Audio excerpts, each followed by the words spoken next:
Boom. Good morning, everyone. Welcome to our viewers in the United States and all around the world. This is New Day, and we do begin with breaking news for you because a commercial plane has crashed in Karachi, Pakistan. Aviation officials say the Pakistan International Airlines flight had more than 100 people on board. It was headed from Lahore to Karachi, and the plane dropped off radar just before landing, John. How's it going? I'll look back and read in a minute. I want to make some comments. Army has dispatched helicopters while urban search and rescue teams are at the crash sites. CNN Sophia Safi is live in Islamabad. So they're looking for the black box, and the black box is actually an orange box until there's a plane crash. Well, John, what we know so far is that the latest information that we have is that this plane crashed in a very crowded urban area called Model Colony. This is very close to the airport. It's a very crowded urban area with 3-story high-rises. They said they called in a SOS right before they crashed. Right in that residential area. We've also been told by officials from the airline, from PIA, that there was a mayday call by the pilot, and the last thing that he said before they spoke to him, before the crash happened, before they lost him, was that he was attempting to land the plane. He couldn't, he wasn't successful. Looks like a clear day. He kept insisting that there were technical issues with the plane, and then he was attempting to circle back around without much of an explanation when they lost contact with him. So according to PIA officials, they're going to be investigating into what caused those technical issues. The other information that we have from the Ministry of Health of the province of Sindh, where the city of Karachi, the largest 107 on board. city of the country, is located, is that there could be survivors. There's been confusion about whether everyone on that plane has died or not. There is hope that there are survivors. We're being told that there were 5 survivors, but because this is a moving situation, it's being difficult to kind of figure out what the death toll or the amount of survivors currently is. Yeah, exactly. We are getting these reports of the possibility of survivors. What's not clear to me, at least not yet, based on the video we're seeing of this wreckage, it's not impossible some of the people that may be considered survivors were in the buildings themselves and not the plane. What do we know about that at this point? Well, there are concerns that there will be some casualties from the people living in that colony. We've been seeing a lot of visuals of ambulances, terrified people limping out of buildings, etc. You must understand that the city of Karachi has been the most struck city by the coronavirus scare. The city had been in lockdown, an extreme lockdown, for about 2 months, and it's only recently that domestic flights were restarted in the country, only last week. So the flights that were running at the moment were running at a very low schedule, not many people on flights, etc. And it's the season of Eid, it's a time of festivity, so it's put a lot of damper on this. That's right. This tragedy has put a dampener on this situation. Allison? Sophia Safi, thank you very much for all of the updates. Yeah, see this in the Ramadan. Keep watching this, and you'll bring us developments. Back here in the U.S., our other top story: millions of Americans expected to hit the beaches and parks for Memorial Day weekend. It says 94,729 deaths, but I think there's more than that actually. I think I read a stat and there's about 2,000 more than that. Wear a mask outside and stay at least 6 feet away from everyone else. As the U.S. death toll from coronavirus nears 95,000 people. A few minutes ago, she asked, "What's it going to look like in Daytona Beach with all the beachgoers?" Since they've reopened. So in about 3 weeks, it's probably going to look like Grandma and Grandpa is passing away. One intensive care unit bed left. CNN's Rosa Flores is live in Delray Beach, Florida, with more. How's it looking there at this hour? Americans are so impatient; they don't care. They want to get the hell out. Good morning. Well, the rules here are very simple. You can jog, you can walk, and you can swim. But take a look behind me, and you'll see that some people are hanging out. Yeah, I don't know if you've ever been to the beach before, but there's a lot of wind there. I hate cigarettes, and you can smell cigarette smoke sometimes when somebody's smoking a cigarette upwind from you. And that's just an indication of how germs can travel with the wind there. 6 feet away is not going to cut it, you know. When there's a good wind, germs and smoke, they can blow. They already said that your germs can go 18 feet out of your mouth. Could be even more in a strong wind. No one's going to be wearing a mask at the beach, or hardly anybody. So I said, think of it this way. Think of everybody at the beach smoking a cigarette, but that being germs and a potential virus that you could be infected with. It just sounds so stupid. Ah, the rain may chase people away. See, I said, I mean, these people that you're going to see out this weekend, I'm wondering, you know, what's so bad? Is it their life suck, their marriage suck, or their house suck? Because I'm sure they all suck, but which one sucks worse? If their life, house, and marriage and family, if it didn't all suck, they wouldn't be trying to bust out of their house and freaking out and going crazy. These people have marriage is unnatural.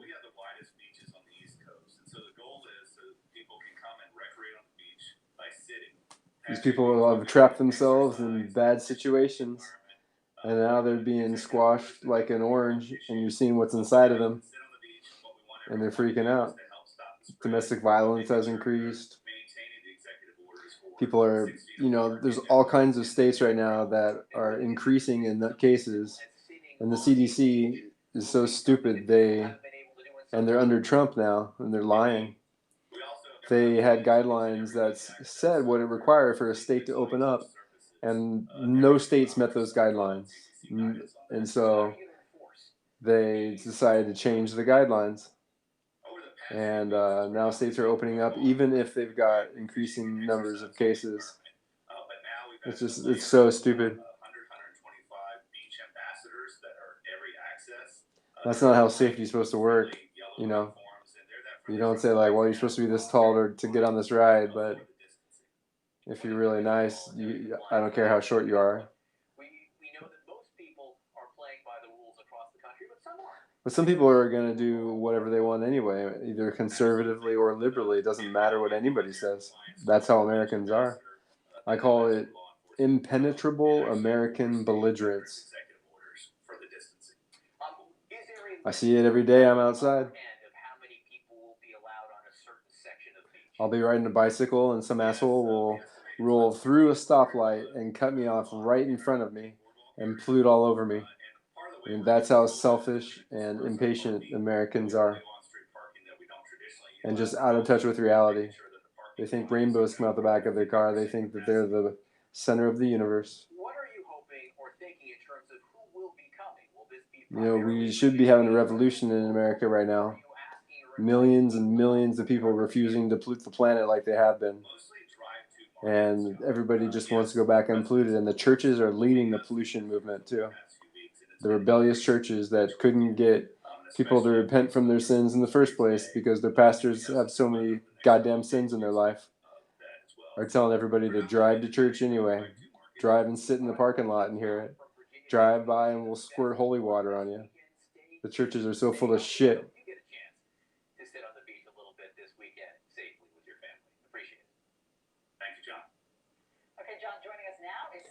This is going to be the worst, most corrupt time in American history. Let's just talk about what's happening in the part of This was already the worst generation in the history of the planet. In the history of the planet, they've never ever seen a generation like this that destroys the planet like this generation does. And they had a chance to change, and they were forced, shamed, guilted, threatened, and bribed to knock it the hell off. And they did for a while, and now they just can't wait to do it again. Patients getting infected again. We're not sure yet because there could be a sort of longer timeline on some of these things as we start to see reopenings. So we need a revolution, and what we're going to get is the beautiful depression, and that's exactly what America deserves. Even though they're reopening, it's a very sort of different reopening, Allison. You know, it's not a binary thing. Either you're open or you're shut. In many places, people are doing a good job of still wearing masks, keeping physically distant, like you've just been hearing. But, you know, in other places where either you had sort of patients who got exposed several weeks ago and you're just now seeing hospitalizations, smaller communities that don't have as much of the surge capacity, it could still be a problem. And let me show you quickly, there's various projections going on in several different counties around the country right now. And again, the majority of them, to be fair, look like they're either going to be flat or even going down. I don't know if there's a God or not, but I tell people I see, pray there's no God. Because by the way that they're acting, they don't want to meet a God. They project by June 18th, roughly a month from now, that number will go to nearly 400 people becoming infected. In Houston, they say that right now you have, I think, around 240, 250 people becoming infected, 205 rather. It's going to go to close to 2,500. So it's really, really variable place to place. Why? Why is that so variable? We're talking to the people who are generating these projections. They're saying it really has to do with, are people abiding by physical distancing and mask wearing in these places? It's as simple as that. There is no therapy or vaccine or anything else in those places that would make that big a difference. It really has to do with human behavior. So Sanjay, we heard Dr. Anthony Fauci in the CNN town hall last night tell you about how he was going to spend his Memorial Day weekend outside, hiking, running. If he gets near anyone, he's going to be wearing a mask and staying 6 feet away. It's almost like we all need to be human bumper cars, Sanjay, he was saying, with a 6-foot force field around us wearing masks. What would you say as we approach this weekend? Yeah, it's interesting because I'm here in Georgia, and This is going to be one of the cleanest Memorial Days that Hawaii has ever seen. Because there's been the stay-at-home order. There's been a 14-day quarantine for anybody that flies to the island. And they have disallowed rentals from being booked and rented to new people. So I don't think there's ever been a time like this where Hawaii has been so uncrowded and it's cleaned up so much. The locals and the Hawaiians and Asian Hawaiians, whatever you want to call them, are going to enjoy this Memorial Day unlike any other Memorial Day in Hawaiian history. But yeah, I think that as long as you can maintain that distance, wear a mask, whenever you think you're going to be coming in contact with people, whenever you think it's possible even. I carry a mask with me when I'm running. I don't wear a mask when I actually run unless I think I'm going to be near people. So, people just have to use their judgment, I think. Sanjay, the CDC changed some language on their website, and it's causing some confusion about how coronavirus can be most easily spread. So what do we need to know? I got to tell you, I was surprised by this. It's getting a lot of attention. It's in every newspaper this morning, this idea that we know that this can spread through respiratory droplets.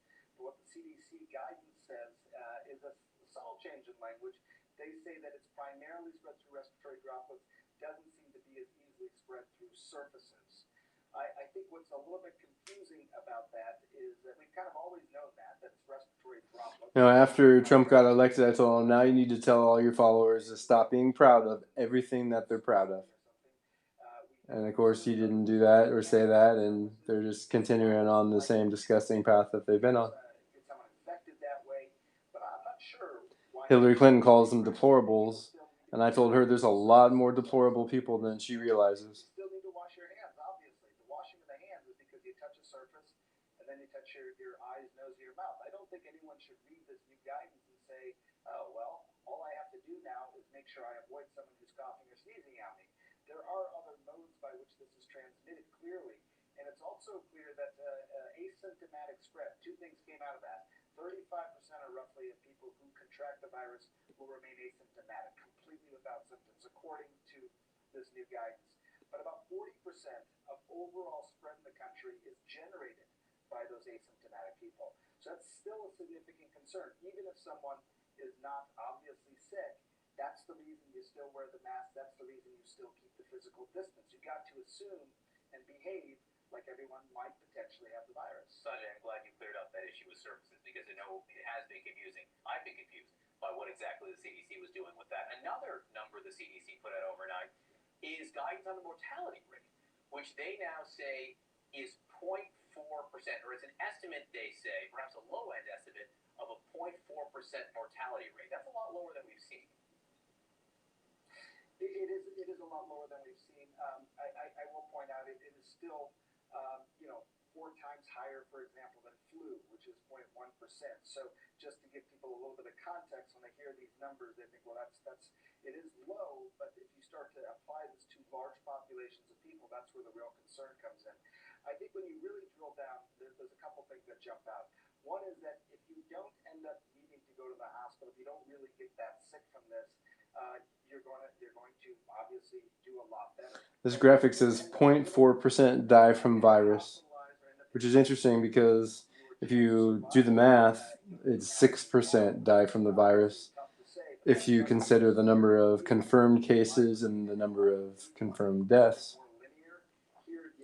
So what that would indicate to me is that the number of actual cases is much, much higher than the confirmed cases, and the number of actual deaths are about the same.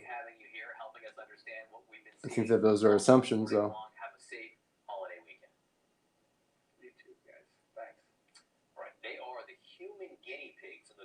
Race to develop a coronavirus vaccine. Volunteers willing to take a risk and test it.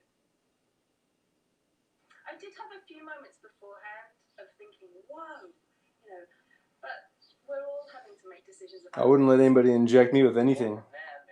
Anything at all. I don't care if it's a vaccine test or an actual vaccine. I'm not getting a vaccine if they got to stick a needle in me. My body will fight it off. I'll be fine.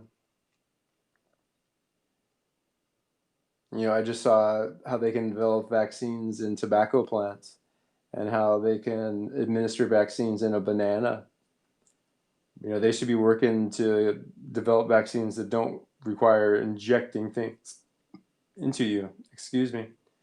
Because there's stabilizers and other nonsense in vaccines that you don't want in your body, like methyl mercury. They might not kill you immediately. You might still live the average lifespan. I want to live a lot longer than the average lifespan.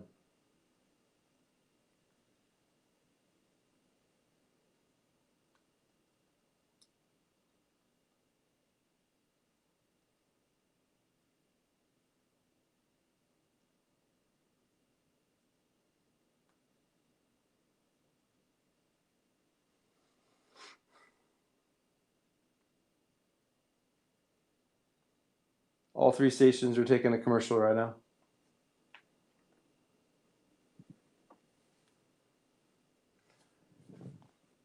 So yeah, it's unbelievable that they're talking about some of the things they talk about on these news stations. I started watching at midnight, like usual, and I intended on not recording at midnight. But and I was glad I didn't, because it was just fluff and nonsense. It's so stupid, the handful of shit that these people broadcast. And the positions that they take on this nonsense is pathetic too. It's like just old-fashioned, rich, left-wing or right-wing, radical, tribal, fundamentalist nonsense. It's disgusting that so many people fall into these camps. It's shameful,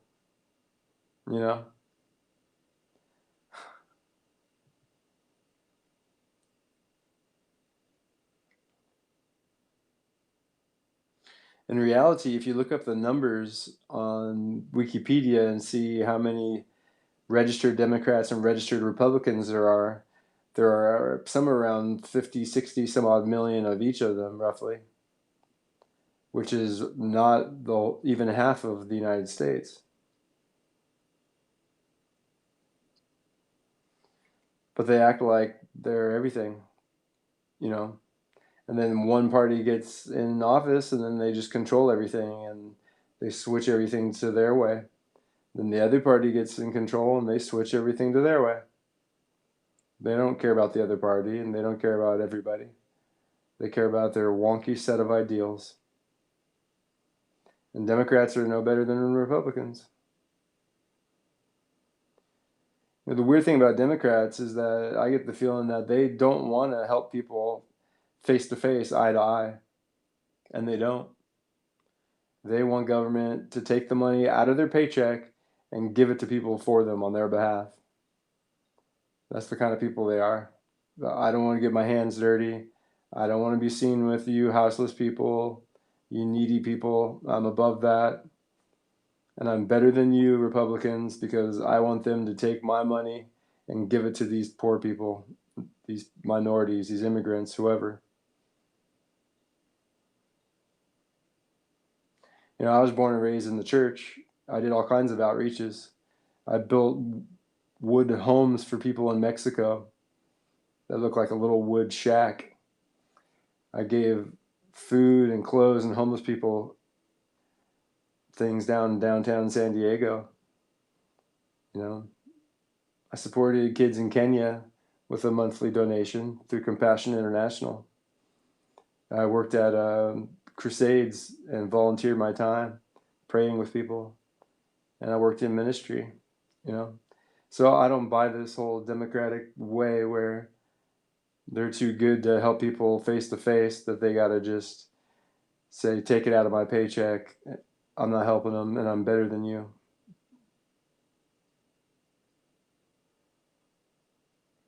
You know, when I went to church, I gave money every single time I went to church. I was in the habit of giving because I wanted to be in the habit of giving. I kept clothes in my car to give to houseless people that I saw on the street as they drove by. Now I don't drive. Now I keep organic food in my backpack. I ask houseless people, do you need anything? I don't assume I know what they need. And I offer them some organic food if they want it. We're following a Pakistan International Airlines commercial flight with 107 people on board has crashed in the city of Karachi, Pakistan. The Civil Aviation Authority confirms to NBC News that an A320 plane made up of 99 passengers and 8 crew members was flying from Lahore to the Karachi International Airport. The Pakistan Army says that it has sent helicopters in for damage assessment and rescue efforts. Search and rescue teams are also being sent to the site. There is no word yet on if there are any casualties. The Prime Minister of Pakistan tweeted a short while ago that he is shocked and saddened by the crash and that he is in touch with the airline CEO who is on their way to Karachi. Willie? Back here at home, the Georgia Bureau of Investigation arrested and charged William Bryan Jr. yesterday, the man who filmed the video showing the fatal shooting of Ahmaud Arbery in Glynn County, Georgia.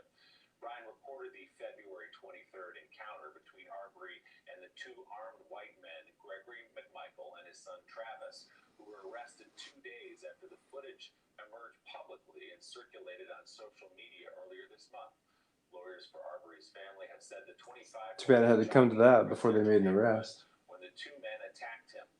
McMichaels told police they pursued Arbery because he I resembled think the next arrest is going to be the guy that didn't arrest them. They acted in self-defense after he violently attacked them, though the video tells a different story. According to a news release, the GBI arrested Bryan yesterday on charges of felony murder and criminal attempt to commit false imprisonment. Bryan's attorney says his client was nothing more than a witness to the killing. The FBI says a shooting at an air station in Texas yesterday was terrorism related. Authorities said a gunman opened fire at Naval Air Station Corpus Christi, wounding at least 1 security force member. The coastal base was on lockdown after security responded to a report of an active shooter around 6:15 a.m. local time. The shooter was initially said to have been neutralized in their term before FBI agents confirmed that he had been fatally shot at the scene. Officials say the injured security force member is in good condition and is expected to survive. Mika. Actress Lori Loughlin and her husband agreed yesterday to plead guilty and serve prison time for their part in the college admissions scandal that broke last year. In a plea deal with Massachusetts prosecutors, the former Full House star and her fashion designer husband, Massimo Giannulli, will be convicted for paying $500,000 to a college consultant to get their daughters admitted to the University of Southern California as members of the crew team. They'll plead guilty to conspiracy to commit wire and mail fraud, and Loughlin will spend 2 months in prison, while her husband will serve 5 months. She'll then be subject to 2 years of supervised release. Loughlin and Giannulli have claimed their innocence for more than a year. They initially asked a judge to dismiss the charges on grounds of entrapment, leaving many surprised by yesterday's reversal. And Michael Cohen, President Trump's former personal attorney, was released from prison yesterday due to the coronavirus outbreak. He was sent home to his New York City apartment, where he will serve out the balance of his 3-year sentence. The president's former fixer was convicted in 2018 of lying to Congress and campaign finance law violations. Cohen is the second associate of the president to be granted early release due to the outbreak. Former campaign manager Paul Manafort was sent home last Friday, willing. Researchers at Oxford University announced just this morning they are ramping up testing on a potential coronavirus vaccine. Joining us live from London, NBC News senior international correspondent Keir Simmons. Keir, good morning. There's been some hopeful news this week here in the United States about a vaccine, obviously still in its earliest stages, but the race continues here. What more can you tell us about what Oxford has found today? This is pretty crazy that they're already talking about this vaccine, because there's no way in hell it's going to be ready anytime soon. It was pretty compelling when I heard that China was hacking one of the computers to look at the vaccine and see how the development was going. Because I wonder if this could be used like a bioweapon. I wonder if we're already in World War III and people are sending over people to different countries to infect people. I wonder too if some of the more corrupt countries, perhaps in South America or wherever, might be using this or letting this happen to certain populations that they don't care about. I think that's the next thing that we're going to see. That it's going to be awfully sad if it's true. Is a lot of people could end up dying just because they're not getting around to protecting them. I think the U.S. is pretty good like that. You know, there are 500 some odd thousand or 600,000 houseless people. You could make a case for they don't really care about those people. But I think for the most part, there's food security, at least in the U.S. People can get food stamps, and there's food. There's places where they can get food, and churches give away food and things, food banks, and there's shelters and things. But in some countries that are more poor and they have less access to food and good water, and it's harder to isolate. So if there are corrupt governments with people that really don't care about certain populations and have no motivation to try to save them or spend money on them, sadly, we could see them disappear. The results could take 2 months or longer. And while tests in monkeys have shown success at moderating the virus, the vaccine in those experiments at Montana's Rocky Mountains lab did not prevent infection. Some scientists say. So to make a long story longer, depending on when the vaccine comes and how effective it is, it could be too late. It could be unnecessary. The virus could mutate. There could be another virus by that time. There's all kinds of things that could happen that could make it moot. But if it's being used like a bioweapon, and then I think the vaccine becomes a little more important. And it makes me wonder if that's the motivation behind some of these people that are saying, we've got to get a vaccine, we've got to get a vaccine. It's because eventually people will get herd immunity in every country. Enough people will get it that, enough people will be immune because they'll have antibodies and they won't get it again, or it will be much more mild and they won't be passing it on as much and it'll slowly disappear. But, there could be a surge in the hospitals if a lot of people get sick real fast, and people could be sending it over here on purpose. So I'm not getting the vaccine under any circumstance whatsoever. But some people might end up wanting to get it. It might be helpful in some populations and in some countries. Thanks so much. Coming up next, President Trump's, quote, Obamagate conspiracy theory suffers a setback. Former Chief of Staff at the CIA, Jeremy Bash, joins us for that new development. Coming right back on Morning Joe.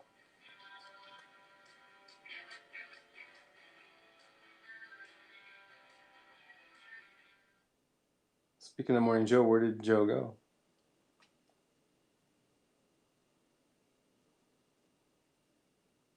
This city, and this beach in particular is closed to anybody that does not live here. They're going to be checking IDs. You need your driver's license or a utility bill to prove that you live in the area in order to enter the beach. Rye, like many other places, will be closed to local residents. The Northeast of America, though, is one of the last regions to open their beaches, and it kind of leaves New York City residents in quite the predicament. Why? Because you have the state governor who says state beaches can open, but New York City mayor is saying, nope, none of the beaches in New York City can open up. So many areas like Rye, Long Beach, and other tri-state beaches are barring New York City residents from entering the beaches, and that's angered quite a lot of people. That's unbelievable. New York City Barring New Yorkers from going to the beach. We have no choice but to permanently cancel SantaCon and also SantaCon. limit St. Patrick's Day festivities to only New York City residents. So you can understand he's doing a little tit for tat over there, but wow, picture, that's interesting. tourism. It's going to hurt a lot of these local residents that rely. See, some of these people have a real short beach season. I'm from San Diego, California, and it feels like summer there year round, even though the beach water is awfully cold pretty much year round. But the weather is beautiful. And now I'm in Hawaii, and it's like summer here year round in the air and the water.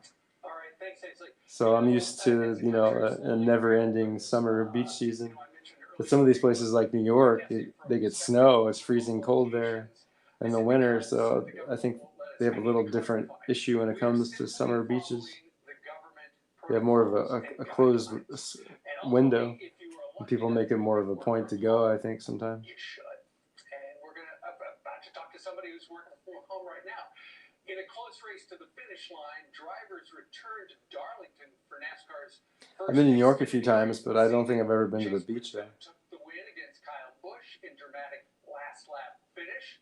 I visited New York City, and Niagara Falls, and Cooperstown. Right now, from his home, I believe, Fox NASCAR play-by-play announcer Adam Alexander. Adam, good morning to you. Steve, it's great to be with you. Thanks for having me. Buffalo. You bet. You guys must be exhausted because rather than just one race a week, man, you're pulling out all the stops. You must be pooped. Well, not only that, you tell Janice Dean I've got a bone to pick with her. That Xfinity race that went on yesterday was supposed to be Tuesday night, and rain throughout South Carolina pushed us back 48 hours. But it has been a busy time, and I guess we're making up for lost time because we were away from the racetrack. I'm not interested in watching this. People should grow up and stop burning gasoline.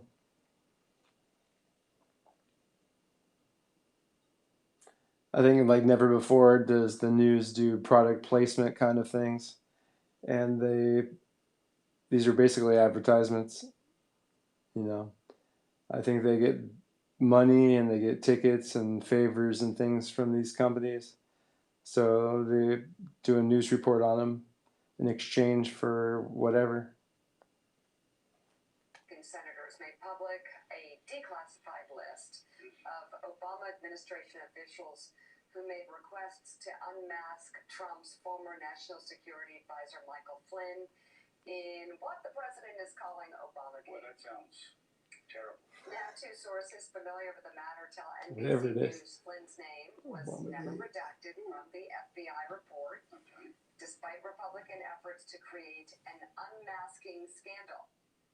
A conspiracy theory. How interesting, based on lies. How fascinating. Yet another one. Gosh, where have we seen that before? Flynn has admitted lying to the FBI about his phone call with Sergei Kislyak, the Russian ambassador at the time. But the Justice Department is seeking to drop the case. Now, and for kids who haven't been following this at home, Sessions wasn't much better on it. Flynn lied to the FBI. Yeah. Flynn pled guilty to lying to the FBI. The vice president said Flynn lied to him. That's right. And Donald Trump said he had to fire Flynn because Flynn lied to the FBI and the vice president. That's right. It's all on video. I've seen it. He's going to drop a case where the guy He's already admitted to lying to the FBI. Fox News likes him. It's getting harder and harder to follow the swirl of nonsense and chaos going on in the Trump White House. And that's what it is. It's a swirl of chaos. Yeah. The lack of masking was first reported in the Washington Post. The sources said his name was unmasked in other intelligence reports about conversations he had with foreigners, but not the one about the December 29th, 2016 phone call that got him in legal trouble. That call with the Russian ambassador was monitored by the FBI under a FISA warrant covering Kislyak, as is standard practice, current and former officials have said. Joining us now, former Chief of Staff of the CIA and Department of Defense, NBC News national security analyst Jeremy Bash. Also with us, distinguished professor of global affairs at the Johns Hopkins School of Advanced International Studies, Hal Brands, and Republican strategist and MSNBC political Jeff Sessions lied about talking to Russians too.